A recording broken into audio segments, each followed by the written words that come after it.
Lyon, ville riche d'histoire et de charme, s'enveloppait ce soir-là d'un brin doux, presque irréel.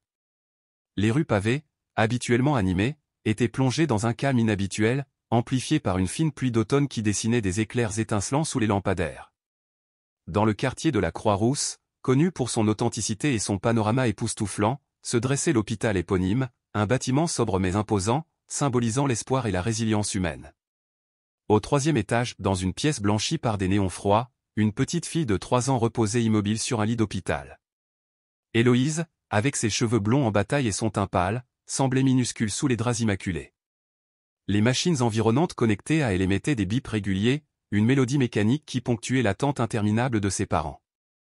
Claire, sa mère, était assise près du lit, les mains serrées sur celles fragiles de sa fille, les yeux rougis par le manque de sommeil et les larmes, scrutant chaque mouvement imperceptible du visage d'Héloïse. Claire, d'une beauté discrète, avait toujours respiré une force tranquille, mais ce soir-là, elle semblait brisée, luttant pour ne pas sombrer. Adrien, son mari, se tenait près de la fenêtre, le regard perdu dans les gouttes de pluie coulant sur la vitre. Ses larges épaules et son apparence robuste semblaient porter un poids invisible mais insupportable. « Adrien, tu penses qu'elle nous entend ?» demanda Claire d'une voix tremblante. Le silence qui suivit fut lourd, presque assourdissant. Adrien, d'un geste lent, se tourna vers sa femme, ses yeux sombres remplis de tristesse. « Je veux y croire, mais je ne sais pas, » répondit-il d'une voix dure, comme si chaque mot lui arrachait un morceau de l'âme. Claire baissa les yeux sur Héloïse, sa fille, si pleine de vie quelques semaines plus tôt, semblait désormais suspendue entre deux mondes. Elle a imité le parc de la Tête d'Or. « Vous vous souvenez ?» demanda-t-elle doucement, s'accrochant à ses souvenirs. Elle a couru partout, Harry. Claire sourit faiblement, la voix hésitante. Adrien hocha lentement la tête, un sourire triste apparaissant sur ses lèvres. Oui, et elle voulait toujours nourrir les canards. Je lui ai promis que nous y retournerions bientôt. Leur échange fut interrompu par le bruit discret de la porte qui s'ouvrait. Une infirmière entra, portant un plateau contenant des médicaments et des dossiers. Son regard compatissant rencontra celui de Claire. « Comment se passe la nuit ?» demanda-t-elle doucement. Une réponse modifiée, répondit Claire. Mais elle est là. C'est tout ce qui compte. L'infirmière hocha la tête avant de vérifier les machines. Au bout d'un moment, elle posa une main réconfortante sur l'épaule de Claire. « Tu es une mère forte, Héloïse. Sans ta présence, j'en suis sûr. » Après le départ de l'infirmière, le silence s'installa dans la pièce, seulement troublé par le bruit de la pluie. Adrien s'approcha de Claire et posa une main sur son épaule. « Tu devrais essayer de dormir un peu. »« Non, » répondit-elle fermement. « Et si elle ouvre les yeux, je veux être là. » Adrien hocha la tête sans insister. Il a compris. Dans ce combat silencieux contre l'inconnu, chaque instant comptait. Dehors, la ville continuait de vivre, insensible à la douleur des deux parents, mais à l'intérieur de cette chambre d'hôpital, le temps semblait s'être arrêté. Pourtant, une tension presque imperceptible planait, comme si une force invisible s'apprêtait à bouleverser leur vie. La chambre d'hôpital où gisait Héloïse était un monde en soi, un microcosme rempli de douleur, d'espoir silencieux et d'attente. Les murs, peints d'un blanc éclatant, semblaient absorber chaque émotion, chaque murmure. Sur une table près du lit, des dessins colorés de papillons et d'animaux décorés, placés là par Claire, apportaient un semblant de chaleur et de normalité à la peluche en forme de lapin usé de leur fille, qui, bien que usée, était chère au cœur d'Héloïse. Le jouet reposait sur l'oreiller à côté d'elle. Claire, toujours assise près du lit, observait le visage de sa fille. Chaque trait semblait gravé dans sa mémoire, la douce courbe de ses joues, les cils ombrageant ses paupières fermées et ce petit fossé sur son menton qu'elle aimait. Elle voulait croire que derrière ce silence se cachait la vitalité débordante dont Héloïse avait toujours fait preuve. Adrien, debout près de la fenêtre, allait et venait entre-observer la ville et contempler sa fille. La tension dans ses épaules trahissait son désarroi. Il rompit le silence. « Claire, on ne peut pas continuer comme ça, » murmura-t-il, la voix brisée. « Les médecins disent qu'il n'y a presque plus d'espoir. » Claire leva les yeux, ses yeux se durcissant au son de ces mots. « Comment peux-tu dire ça, Adrien ? C'est notre fille. On ne peut pas abandonner. » Adrien se passa la main dans les cheveux, luttant pour trouver les mots justes. « Je ne parle pas d'abandonner, Claire. Mais regarde-nous. Tu ne dors plus. Tu manges à peine. Je perds pied, et Héloïse, elle. Sa voix se brisa à nouveau et il détourna le regard. Claire se releva brusquement, le visage rougi par l'émotion. Héloïse est là, Adrien. Elle se bat, et il faut se battre avec elle, quoi qu'en disent les médecins. Adrien s'approcha d'elle et posa une main sur son bras. Je sais, Claire, mais parfois j'ai peur. Et si elle ne revient pas, comment allons-nous continuer? Un long silence s'installa. Claire détourna le regard, fixant à nouveau sa fille. Elle s'agenouilla près du lit et murmura doucement, « Tu es fort, mon ange. Tu es la fille la plus forte que je connaisse. Reviens vers nous, s'il te plaît. » Les machines émettaient leur bip régulier, une litanie incessante. Une infirmière entra à ce moment, interrompant la tension palpable. Il s'agissait d'Anne, une jeune femme au visage doux et aux gestes assurés. Elle sourit timidement à Claire et Adrien. « Je viens juste vérifier les constantes, » dit-elle en se dirigeant vers les moniteurs. Elle jeta un œil aux chiffres et hocha légèrement la tête. Rien de nouveau pour le moment, mais elle est stable, et c'est déjà une bonne nouvelle. Claire se releva, cherchant des réponses sous le regard compatissant de l'infirmière. Pensez-vous qu'elle peut s'en sortir? Anne hésita un instant avant de répondre, pesant soigneusement ses mots. Je ne suis pas médecin, madame, mais ce que je peux vous dire, c'est que j'ai vu des choses incroyables dans cet hôpital. Parfois, des miracles se produisent. Claire pressa les lèvres, s'accrochant à ces mots comme une bouée de sauvetage. Quand Anne eut terminé ses vérifications, elle ajusta la couverture d'Héloïse et se tourna vers Adrien. Prenez soin de vous. Votre fille a besoin de vous en forme. Après son départ, la pièce retrouva son calme pesant. Adrien finit par s'asseoir, la tête dans les mains. Claire, quant à elle, reprit sa place près du lit, murmurant doucement des mots rassurants à Héloïse. La nuit fut longue, mais elle savait qu'elle ne pouvait rien faire d'autre que de rester là, à espérer, à prier et à attendre un signe, aussi petit soit-il. Le 3e jour d'un mois de novembre froid s'était levé, laissant place à une nuit où les étoiles étaient cachées par de gros nuages. Dans la chambre d'Héloïse, l'atmosphère semblait suspendue, un mélange de silence et d'inquiétude évidente.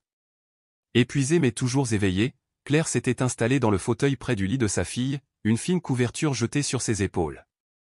Adrien s'était assoupi sur une chaise plus loin, les bras croisés, le visage marqué par les heures d'éveil. Tout semblait figé dans le temps, comme si le monde autour d'eux avait arrêté de tourner. Pourtant, un léger bruit de battement de cœur brisa cette claire monotonie. D'abord distraite, Claire leva les yeux et aperçut une colombe blanche qui venait de se poser sur le rebord de la fenêtre entr'ouverte. Le moment était tellement incongru qu'elle resta un instant abasourdie, se demandant si elle rêvait. La colombe, d'une blancheur éclatante malgré l'obscurité extérieure, semblait observer la scène avec une étonnante tranquillité. Ses petits yeux noirs brillaient d'une intelligence presque humaine, et elle ne faisait aucun mouvement pour s'envoler. Lorsque Claire s'approcha doucement, elle murmura « Adrien ». Sa voix à peine audible. Adrien, encore groggy de son sommeil, ouvrit les yeux et fronça les sourcils en voyant sa femme debout près de la fenêtre, suivant son regard. « Une colombe ici » dit-il avec incrédulité.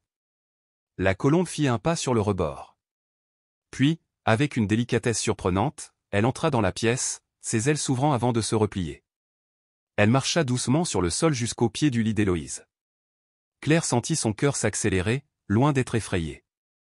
Elle ressentit une étrange sensation de calme, comme si la présence de l'oiseau lui apportait quelque chose de plus grand. Adrien se redressa, son regard alternant entre la colombe et sa fille. Les machines autour du lit continuaient leur bip régulier, mais une subtile variation semblait se produire sur le moniteur cardiaque. Claire, alertée du changement, se précipita vers les écrans. « Regarde ça » dit Adrien. « C'est constant. Elle bouge. » Adrien se pencha, tournant son regard vers les silhouettes qui vacillaient légèrement. Ce n'était pas une amélioration spectaculaire, mais c'était la première variation qu'il constatait depuis des semaines. Une vague d'espoir traversa la salle, encore discrète mais indéniable. « C'est impossible » murmura Adrien. « Tu penses que c'est lié à cet oiseau » a demandé Claire. Adrien était sceptique mais intrigué. « Penses-tu vraiment qu'un oiseau peut » ? « Je ne sais pas » a répondu Claire, « mais regarde notre fille. » Elle regarda à nouveau la colombe, désormais perchée au bord du lit d'Héloïse, ses petits oiseaux délicatement posés sur la couverture. L'oiseau ne bougeait pas mais semblait fixer la petite fille avec une attention inhabituelle. C'est peut-être un signe, dit Adrien, la voix tremblante d'émotion. Un message. Un signe, répéta Claire, sceptique mais pleine d'espoir. Peut-être que oui, dit Adrien. Mais tu penses vraiment qu'un oiseau? L'oiseau resta plusieurs minutes dans la pièce, immobile mais imposant par sa présence. Finalement, il battit doucement ses ailes et s'envola par la fenêtre, disparaissant dans la nuit. Adrien s'approcha de Claire en la prenant doucement par les épaules. Peut-être que tu as raison, Claire. C'est peut-être un signe. Les deux parents se tenaient là, regardant l'espace laissé par l'oiseau, un mélange de scepticisme et d'espoir dans les yeux. Peu importe l'explication, quelque chose avait changé cette nuit-là. Et pour la première fois depuis longtemps, ils ont senti qu'un miracle, aussi improbable soit-il, pouvait se produire. La nuit suivante, un calme inhabituel régnait dans la chambre d'Héloïse. Claire et Adrien étaient là comme à leur habitude, veillant sans relâche sur leur fille. Les machines continuaient leur symphonie mécanique, mais un imperceptible changement semblait planer dans l'air. Claire, assise près du lit, ne pouvait s'empêcher de penser à la colombe de la veille. Adrien, bien que plus sceptique, semblait troublé. « Croyez-vous vraiment que cet oiseau a un lien avec ce qui s'est passé ?» demanda-t-il en brisant le silence. « Je ne sais pas ce que c'était, dit doucement Claire, mais je ressens quelque chose. Depuis qu'elle est venue, il y a une énergie différente ici. Tu ne trouves pas ?» Elle caressa doucement la main d'Héloïse. Adrien haussa les épaules, son visage étant un mélange d'incertitude et d'espoir réticent. Avant qu'il ne puisse répondre, un bip plus rapide retentit sur le moniteur cardiaque. Claire et Adrien se figèrent, leurs regards se tournant immédiatement vers l'écran. « Adrien, regarde !» s'exclama Claire, la voix tremblante. Les constantes vitales d'Héloïse, longtemps stables mais faibles, présentent désormais des fluctuations inhabituelles. Adrien s'approcha du lit, le cœur battant à tout rompre. C'est peut-être juste une anomalie. Mais il s'arrêta, scrutant Héloïse comme si un simple mouvement de sa part pouvait tout expliquer. Claire se pencha vers sa fille, les yeux brillants d'émotion. « Héloïse, ma chérie, si tu nous entends, juste un petit mouvement. S'il te plaît. » Un silence tendu sans suite, interrompu seulement par les bips réguliers des machines. Adrien retint son souffle, puis, doucement et imperceptiblement, les doigts d'Héloïse bougèrent, presque comme un frisson. Claire haleta, les larmes jaillissant instantanément. « Adrien, elle a bougé. »« Elle a bougé » cria-t-elle, incapable de contenir son émotion. D'abord incrédule, Adrien se précipita à ses côtés, prenant la petite main d'Héloïse dans la sienne. Cette fois, le mouvement fut plus évident. Les doigts frêles de la petite fille s'étaient légèrement refermés autour de ceux de Claire. « Mon Dieu !» murmura Adrien, abasourdi. « Elle est là. Elle est toujours avec nous. » La porte s'ouvrit brusquement et l'infirmière entra précipitamment, alertée par les variations du moniteur central. Voyant l'agitation dans la pièce, elle se dirigea rapidement vers le lit. « Que se passe-t-il » demanda-t-elle, son ton professionnel cachant son inquiétude. « Elle a bougé » dit Claire, sa voix vibrant d'espoir. Anne observa les constantes sur le moniteur, les sourcils légèrement haussés. Elle a ensuite pris la main d'Héloïse pour vérifier ses réflexes tout en surveillant de près les parents. « C'est léger, mais c'est très bon signe », déclara-t-elle au bout d'un moment. Cela peut indiquer que son cerveau commence à réagir. J'en informerai le médecin. Après le départ d'Anne, Claire et Adrien se tournèrent l'un vers l'autre. Ils n'avaient pas de mots, seulement un regard plein d'espoir et de soulagement. Pour la première fois depuis des semaines, Adrien sentit renaître en lui une étincelle de croyance. Peut-être que cette colombe, peut-être qu'elle était un signe après tout, murmura-t-il. Claire, la voix hésitante, hocha doucement la tête, toujours assise à côté de sa fille, sa main serrant doucement celle d'Héloïse.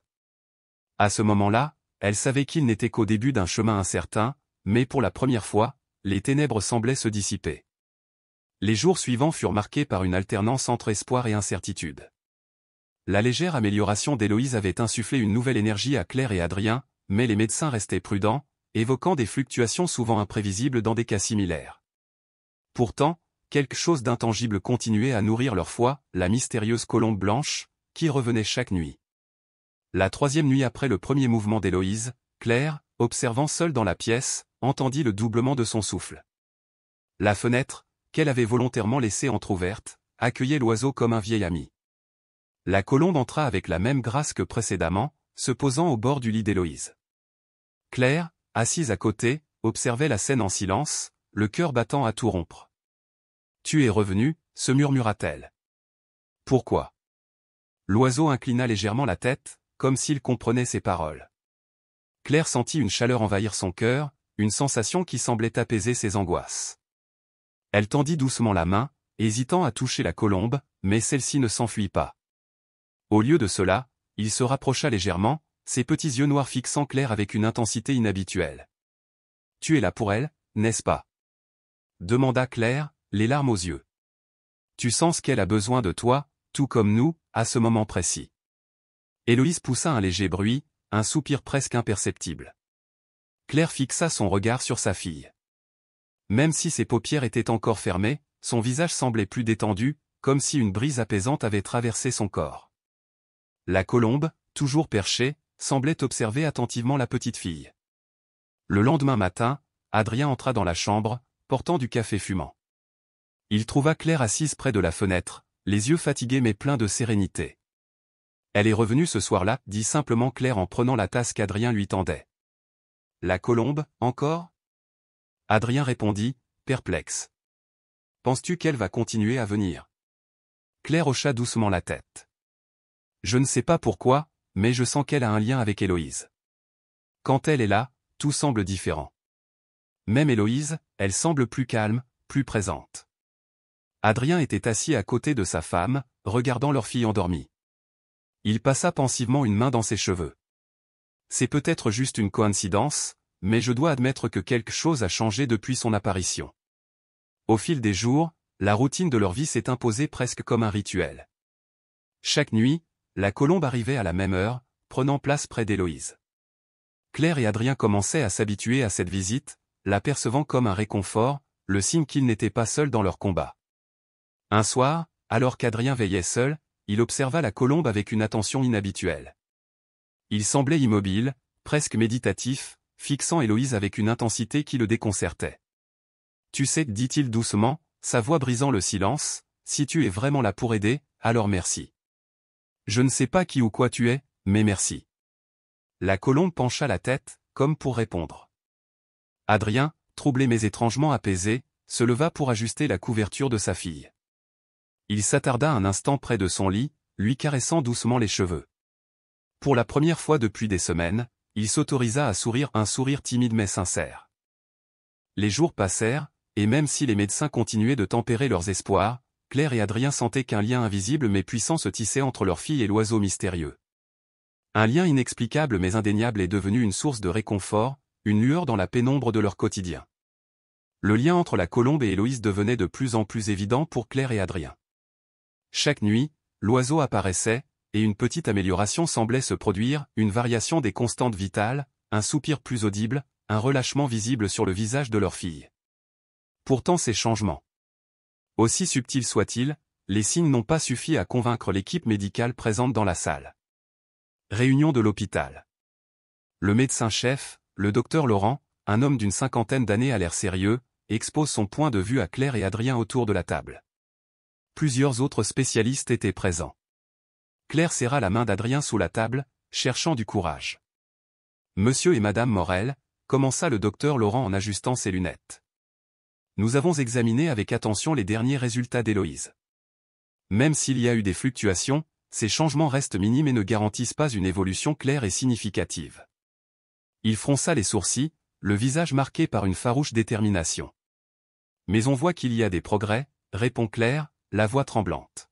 « Chaque jour, elle montre signe de vie, docteur Laurent, a-t-elle poursuivi. Le docteur Laurent soupira en croisant les mains sur la table.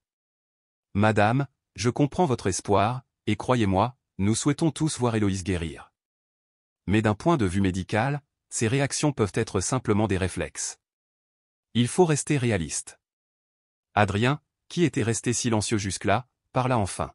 « En réalité, vous nous demandez d'abandonner notre fille, car c'est ce que cela signifie. » Son ton, bien que contrôlé, trahissait sa colère réprimée. Le docteur Laurent secoua la tête. « Non, monsieur Morel. Ce que je vous propose, c'est d'envisager toutes les options, y compris celles qui pourraient alléger les souffrances d'Héloïse si son état ne s'améliore pas. Claire se redressa, la voix tremblante mais ferme. Tu ne comprends pas. Elle est là. Je le sais. Et il y a quelque chose que tu refuses de voir. Chaque nuit, une colombe vient dans sa chambre, et chaque nuit, elle réagit. Vous pouvez penser que je suis fou, mais j'y crois. Les médecins échangèrent des regards perplexes, certains visiblement mal à l'aise. Le docteur Laurent se pencha légèrement en avant. C'est, adoucissant, Madame Morel. Je ne remets pas en cause votre ressenti, mais je dois m'en tenir à la science. Ce que vous décrivez est touchant, mais il nous faut des preuves tangibles. Claire serra les dents, sentant les larmes monter. Adrien posa une main sur son épaule. Peu importe ce que vous pensez, a-t-il dit calmement mais fermement, nous continuerons à croire en elle et nous ferons tout ce qu'il faut pour qu'elle ait une chance. La réunion s'est terminée dans une tension palpable. De retour dans la chambre d'Héloïse, Claire tomba sur la chaise, épuisée mais déterminée. Adrien ferma la porte derrière eux, posant un sac de nourriture sur la table. Ils ne comprennent rien, murmure Claire, la voix brisée. Comment peuvent-ils avoir si froid? Adrien s'agenouilla devant elle, lui prenant les mains dans les siennes. Ils font leur travail, Claire, mais nous connaissons notre fille. Nous savons qu'elle est forte. Et cette colombe, quoi qu'on dise, elle est un signe. Je le sens aussi. Cette nuit-là, comme prévu, la colombe fit sa nette apparition. Les yeux remplis de larmes, Claire l'accueillit avec un doux sourire. L'oiseau se posa sur le bord du lit, observant Héloïse avec la même calme intensité. Adrien, debout près de la fenêtre, murmura doucement, ils peuvent douter autant qu'ils veulent, mais nous n'abandonnerons pas. Dans cette petite chambre d'hôpital, entourée de scepticisme mais portée par leur foi Claire et Adrien ont retrouvé des forces. Ils savaient que leur combat ne faisait que commencer, mais ils étaient prêts à affronter tous les obstacles pour leur fille. La nuit était tombée sur Lyon et un lourd silence enveloppait l'hôpital. Dans la chambre d'Héloïse, Adrien somnolait dans le fauteuil, une couverture posée sur les épaules. Claire restait éveillée à côté du lit de leur fille, incapable de dormir. La faible lumière donnait à la pièce une atmosphère presque irréelle. Les bips réguliers des machines étaient la seule chose qui rompait le silence. Vers 3 heures du matin, un bruit soudain la sortit de sa torpeur. Un bip rapide et irrégulier est venu du moniteur cardiaque d'Héloïse. Claire ouvrit les yeux en sursaut et se précipita vers le lit. Les signes vitaux d'Héloïse montraient des signes alarmants. Son rythme cardiaque s'accélérait et son oxygène diminuait. Claire appuya frénétiquement sur le bouton d'appel d'urgence. « Ce qui se passe ?» demanda-t-elle, la panique visible dans sa voix. Quelques secondes plus tard, une équipe médicale se précipitait dans la chambre.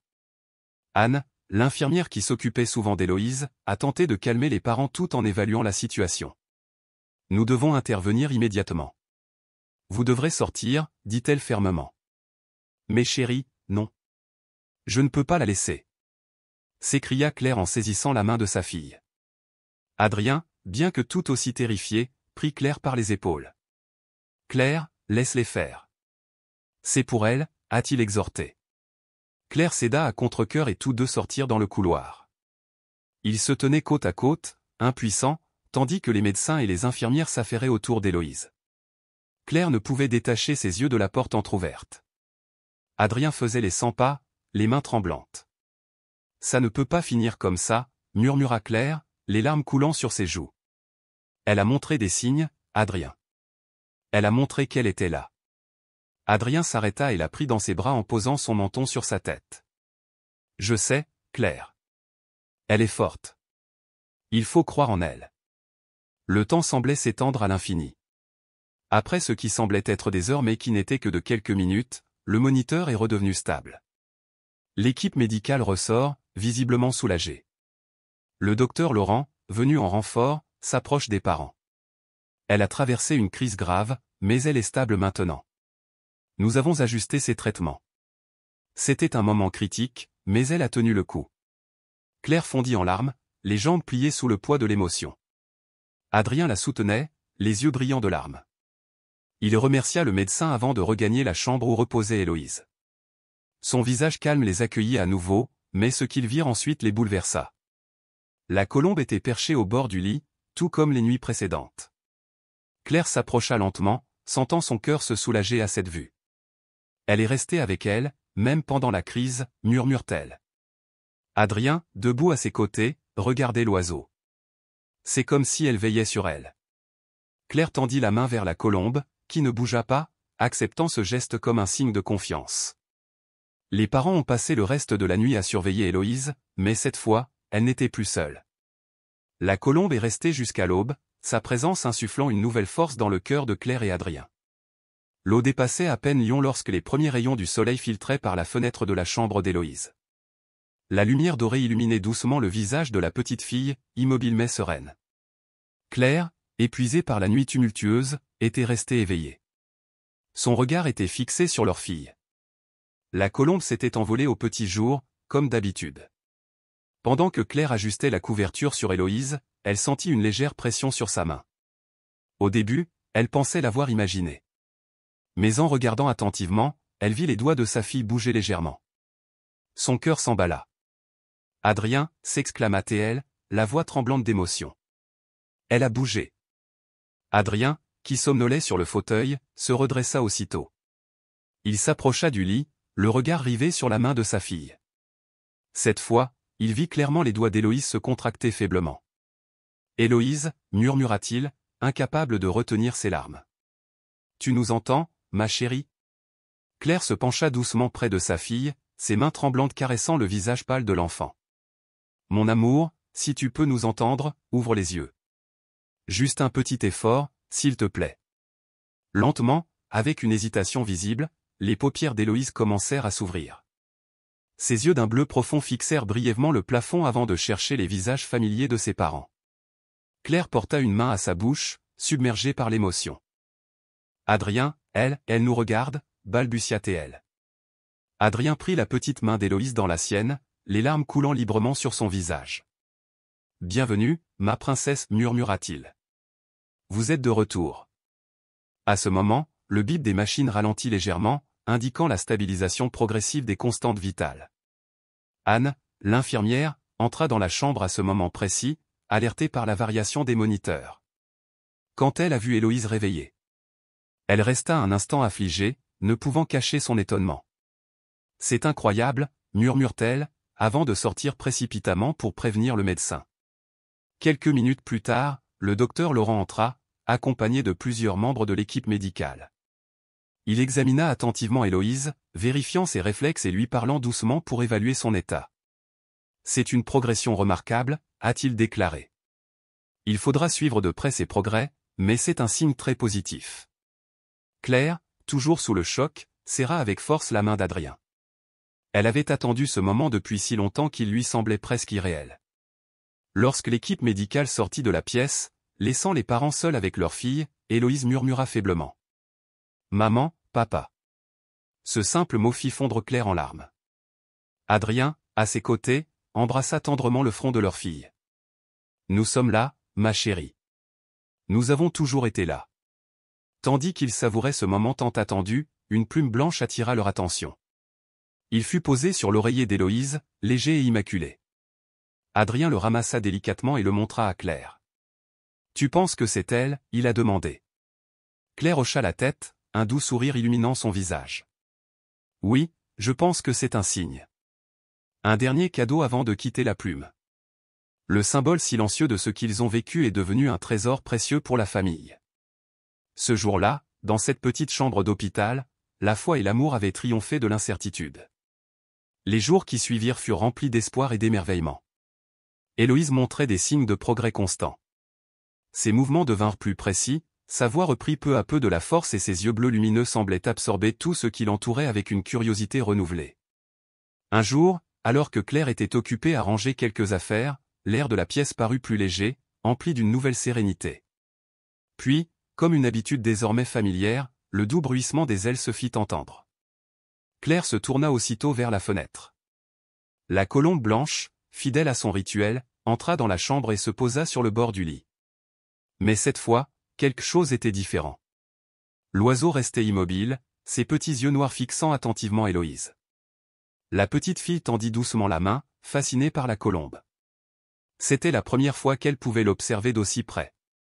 La colombe ne bougea pas, acceptant l'approche délicate de l'enfant. « Bonjour » murmura Héloïse d'une voix douce mais toujours hésitante. Claire et Adrien observaient la scène en silence, le cœur débordant d'émotion. L'oiseau semblait incliner légèrement la tête, comme en réponse, avant de déployer ses ailes avec une grâce infinie. Elle laissa tomber une parfaite plume blanche, qui reposa doucement sur le lit d'Héloïse. Puis, dans un mouvement fluide, la colombe s'envola par la fenêtre ouverte, disparaissant dans le ciel étoilé. Claire, les yeux humides, ramassa la plume et la plaça délicatement dans la main de sa fille. « Elle t'a laissé un cadeau, mon amour, murmura-t-elle, la voix tremblante. Adrien posa une main rassurante sur l'épaule de Claire, le regard perdu dans le ciel nocturne.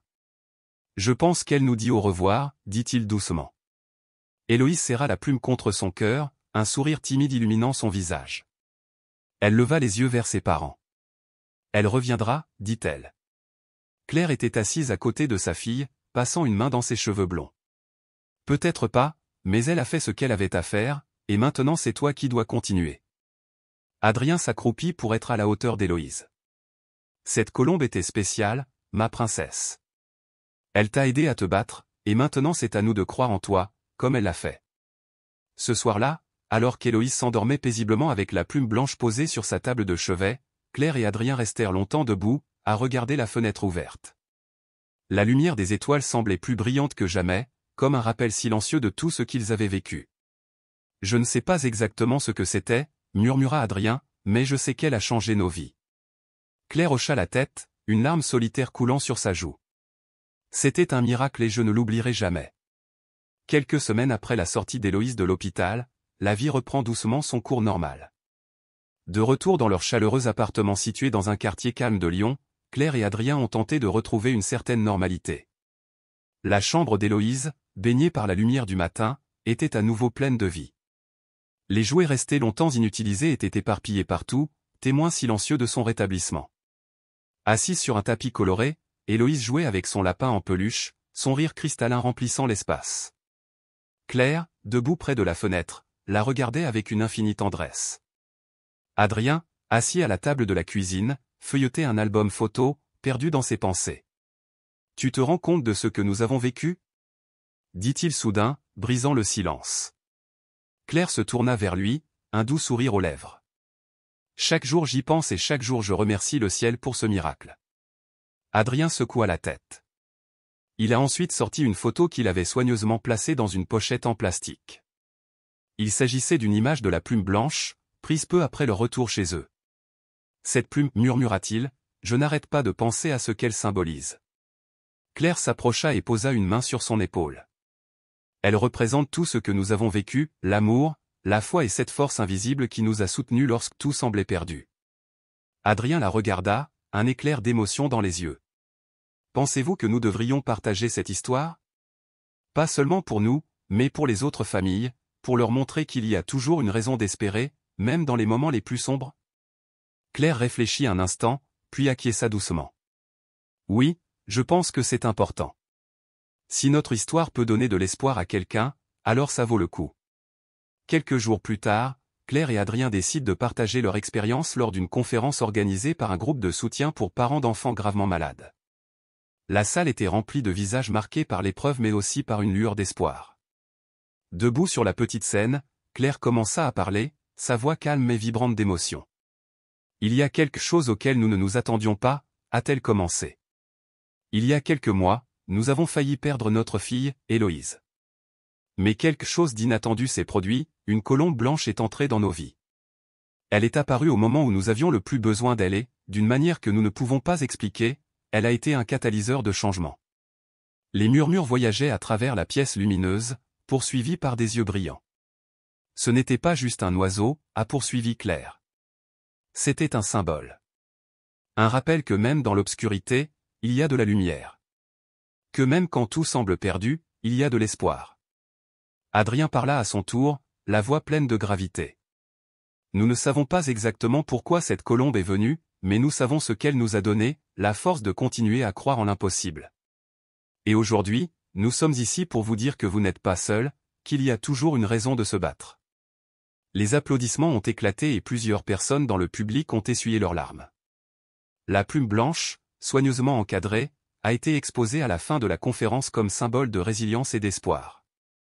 Dans les mois qui ont suivi, L'histoire d'Héloïse et de la colombe a été largement partagée, inspirant d'innombrables familles à travers le pays. Pour Claire et Adrien, le véritable miracle résidait non seulement dans la guérison de leur fille mais aussi dans la capacité de cette expérience à éclairer la vie des autres. Et chez eux, sur une étagère spéciale, la plume blanche continuait de briller doucement, rappelant à tous que l'amour et la foi peuvent surmonter les épreuves les plus difficiles. Laissez un like, abonnez-vous à la chaîne, activez la cloche et regardez cette prochaine story, qui est vraiment émouvante.